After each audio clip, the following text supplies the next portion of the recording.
সেদিন এই খোপাটি বানানো আমার জন্য একটা চ্যালেঞ্জ ছিল। হ্যালো এভরিওয়ান, আসসালামু আলাইকুম। কেমন আছেন সবাই? আলহামদুলিল্লাহ আমি ভালো আছি। দেখতেই পাচ্ছেন অনেক বেশি সুন্দর একটা খোপা নিয়ে আজকে আপনাদের সামনে এসেছি।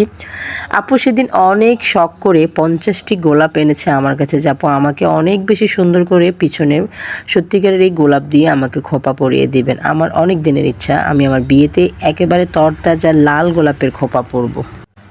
আপু টোটাল 50টি গোলাপ ফুল এনেছে এবং এই 50টি গোলাপ ফুল দিয়ে আমি আমার মেয়েকে বলেছি, তুমি সুন্দর করে এমনভাবে একটা খোপা বানাবে যেটা অবশ্যই আমার ক্লায়েন্টের পছন্দ হয়। যেই কথা সেই কাজ। আমার মেয়ে সুন্দর করে বসে বসে, যদিও একটু সময় লেগেছে, তবুও খুবই পছন্দ হয়েছে আমার কাছে এবং আমার ক্লায়েন্টের কাছে।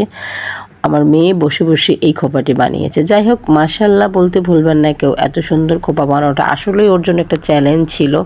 আমি ফার্স্টে ভেবেছি ও পারবে না, কিন্তু ও আসলে আমার মেকআপ করার মাঝখান দিয়ে কীভাবে যে মাশাআল্লাহ 20 থেকে 30 মিনিট সময় নিয়ে এত সুন্দর করে একটা খোপা বানিয়ে ফেলেছে, আমিও দেখে অবাক হয়েছি এবং আমার ক্লায়েন্ট খুবই পছন্দ করেছে। যদিও আমার ক্লায়েন্ট দেখতে অনেক বেশি সুন্দর এবং এই ফ্লাওয়ার খোপাটা যখন তার খোপায় দিয়েছি তখন তাকে আরও বেশি মনোমুগ্ধকর লেগেছে। Thank you so much. যারা যারা এই ধরনের খোপা বানাতে পারেন তারা অবশ্যই কমেন্ট বক্সে জানাবেন। যারা এই ধরনের রিয়েল গোলাপ দিয়ে খোপা বানাতে পারেন না তারাও আমাকে কমেন্ট করে জানাবেন। আমি যদি সুযোগ পাই কখনো সত্যিকারের গোলাপ দিয়ে কীভাবে এত বড় খোপা বানানো যায়, এখানে টোটালি 50টা ফুল ছিল, সেটা আপনাদেরকে অবশ্যই টিউটোরিয়াল করে দেখাবো। Thank you so much. ভালো থাকবেন। আসসালামু আলাইকুম। টাটা।